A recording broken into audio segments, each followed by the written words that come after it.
جی ضلع اسٹور میں کورونا کے حوالے سے بات کریں تو دن بدن کورونا کے جو کیسز ہیں اس میں اضافہ ہوتا جا رہا ہے اور مزید جو ہے کیسز آنے کا بھی خدشہ ہے. اسی طرح جو اب کرنٹینا سینٹر کے اندر جو افراد ہیں ان کے حوالے سے بات کریں تو اس وقت ہمارے ساتھ آپ دیکھ رہے ہیں دفعہ 144 ضلع کے اندر نافذ ہے لیکن پورا ہجوم نظر آ رہا ہے. یہ پورے جو ہے اسٹوڈنٹ ہیں منمر سے ان کا تعلق ہے کرنٹینا سینٹر کے اندر یہ جو موجود تھے ان کی رپورٹیں من تھی آنے کے بعد ان کو گھر نہیں بھیجا جا رہا ہے جس کے بعد آج پورا دن سراپا احتجاج ہوئے ہیں اور پھر لانگ مارچ کرنے کے لیے چرم کی طرف نکلے ہیں.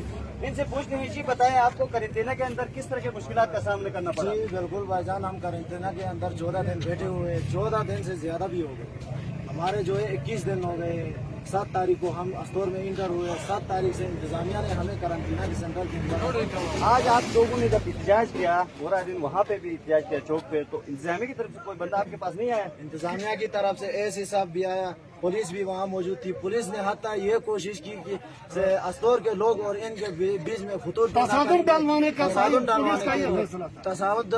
ڈالنے کے لیے پولیس نے ہمیں یہ کہا روڈ خالی کرنا ہے تو ٹھیک, نہیں کرنا ہے تو اسٹور کے بندے آتے جا رہے ہیں ان کے ساتھ آپ کا تصادم ہو. لانگ مارچ کا بتایا تو آپ کو لوگوں نے ٹرانسپورٹ کے حوالے سے کچھ نہیں بتایا؟ کسی نے کوئی بات نہیں کیا بھائی ٹرانسپورٹ کے بارے میں. آرمی والوں کے پاس ہم جو اپنی جان سے تنگ آ کے نکلے ہیں نا, اپنی جان سے تنگ آ کے نکلے, یہ ہمارے ساتھ کون سے ظلم اور کون سی ناانصافی ہے. یہ کون سا کرنٹینا ہے؟ 28 دن ہم پنڈی میں گزار کے آ گئے, آج 22واں دن ہمارا اسٹور میں.